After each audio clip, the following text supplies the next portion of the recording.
Hello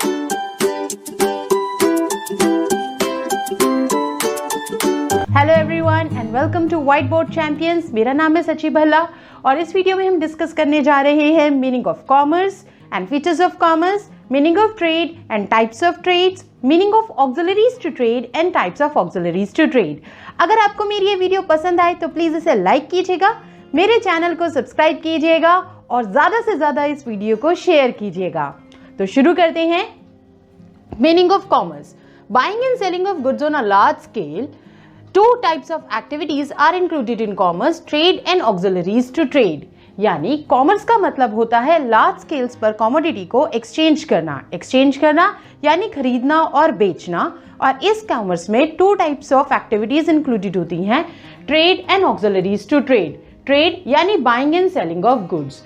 जब कोई industry या फर्म गुड्स को मैन्युफैक्चर करती है या प्रोक्योर करती है ताकि वो उसे आगे बेच सके तो कहेंगे कि वो ट्रेड कर रही है। मगर इस ट्रेड को हमेशा कुछ सपोर्टिंग एक्टिविटीज़ की हेल्प की ज़रूरत होती है ताकि इन्हें ट्रेड एक्टिविटीज़ को आसानी से किया जा सके, और इन्हीं हेल्पिंग एक्टिविटीज़ को ऑक्सिलरीज टू ट्रेड कहा जाता है।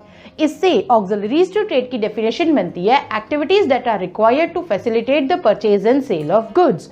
For example, transport, banking, insurance, communication, advertisement, packaging and warehousing. इन सभी ऑक्सिलरीज टू ट्रेड को हम वन बाय वन डिटेल में आगे अपनी वीडियो में डिस्कस करेंगे। तो आगे चलते हैं फीचर्स ऑफ कॉमर्स की ओर। कॉमर्स का पहला फीचर होता है it provides necessary link between the producer and consumer. जब कोई प्रोड्यूसर गुड्स को प्रोड्यूस करता है तो उसे बेचने के लिए उसे कंज्यूमर चाहिए। प्रोड्यूसर और कंज्यूमर्स के बीच के इसी लिंक को कॉमर्स मेंटेन करता है। Secondly, it maintains free flow of goods and services. Place of production से प्लेस ऑफ कंजम्पशन तक गुड्स को आसानी से पहुंचाना ही free flow of goods and services कहलाता है और ये काम कॉमर्स करता है। Thirdly, it removes hindrances in the process of exchange. Hindrances word का मतलब होता है रुकावटें। Free flow of goods and services को कॉमर्स तभी मेंटेन कर सकता है जब वो प्रोसेस ऑफ एक्सचेंज की सभी रुकावटों को यानी हिंड्रेंसेस को रिमूव कर दे।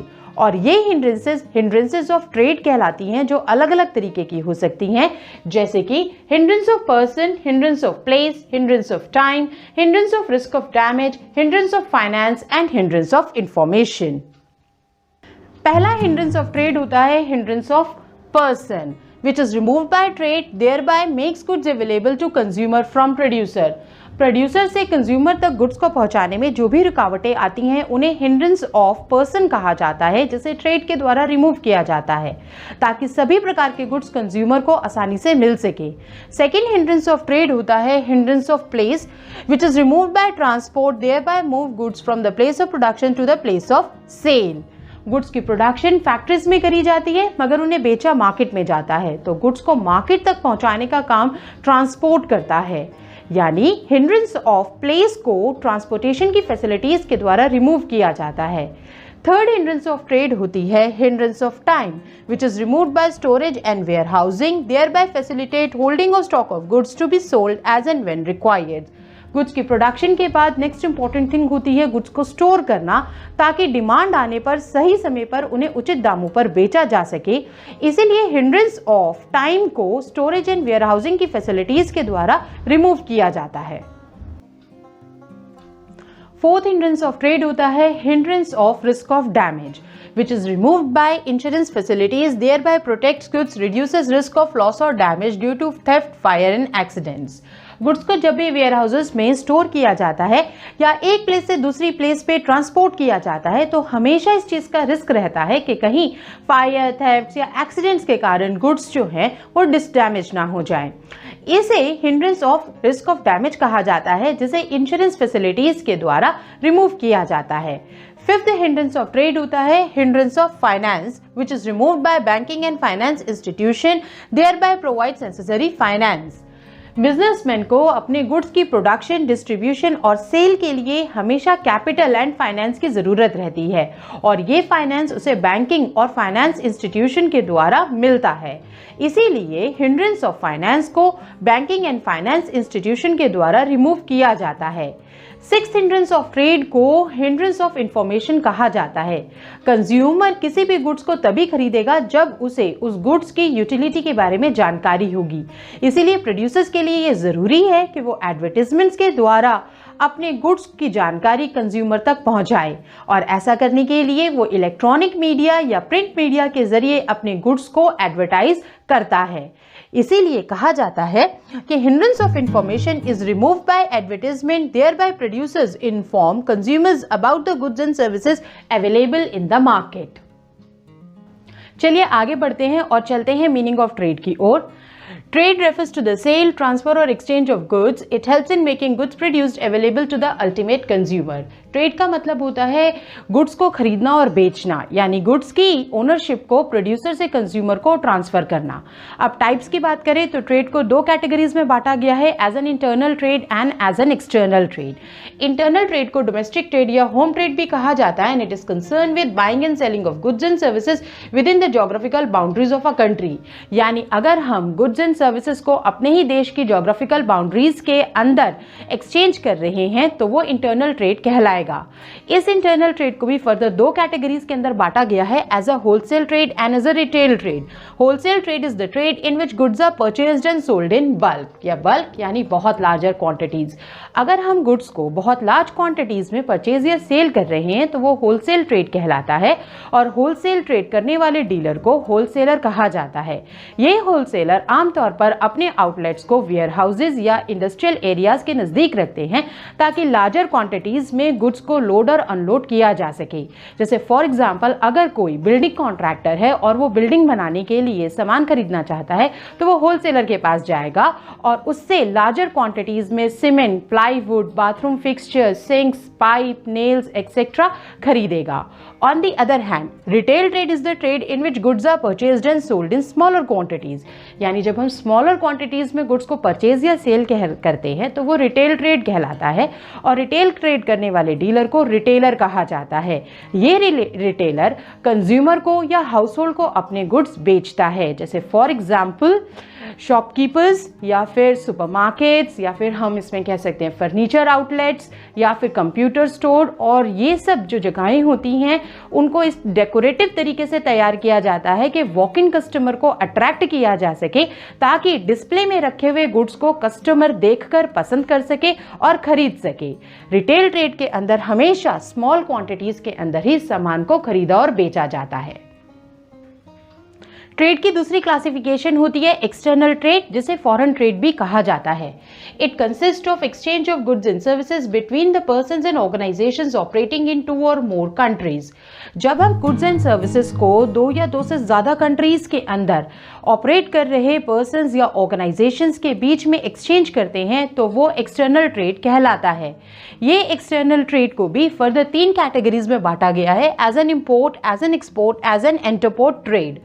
Import is the trade in which goods are purchased from another country.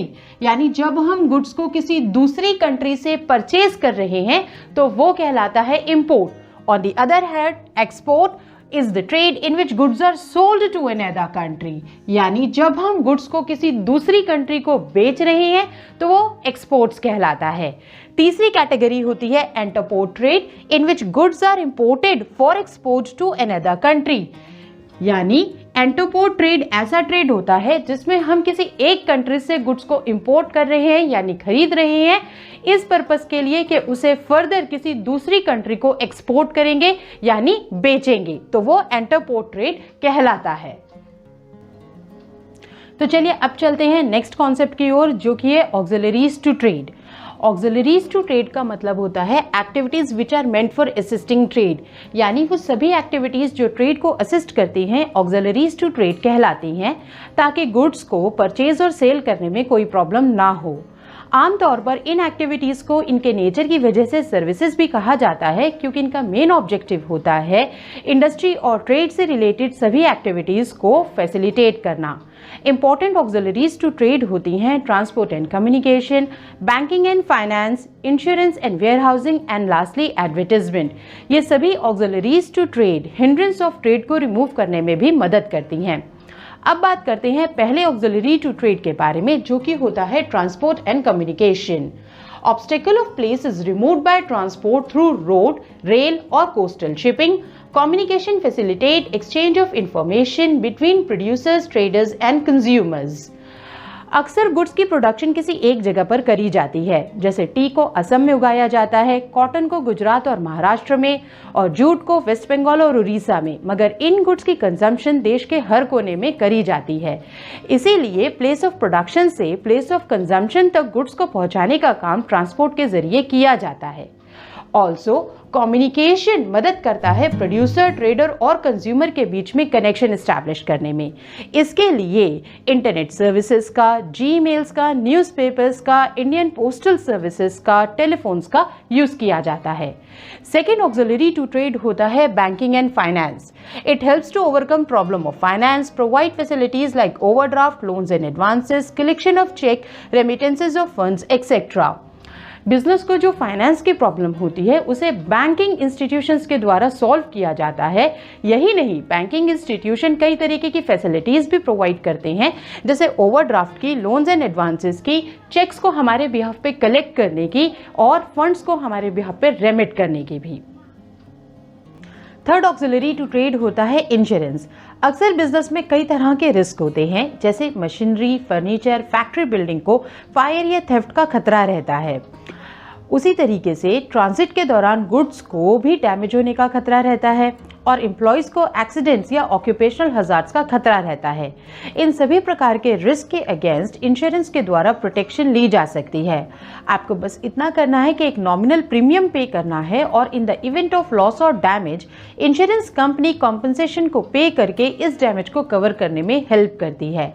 इसीलिए कहते हैं, on payment of a nominal premium, the amount of loss or damage and compensation for injury, if any, can be recovered from the insurance company. Fourth auxiliary to trade होता है warehousing. It helps in storage of goods, thereby maintain prices at reasonable level through continuous supply of goods. अक्सर production के तुरंत बाद ही goods को market में नहीं sold किया जाता, बल्कि उन्हें वेयर हाउसेज में स्टोर करके रखा जाता है ताकि डिमांड आने पर सही समय पर उन्हें बेचा जा सके और एक रीजनेबल प्राइस लेवल को मेंटेन किया जा सके।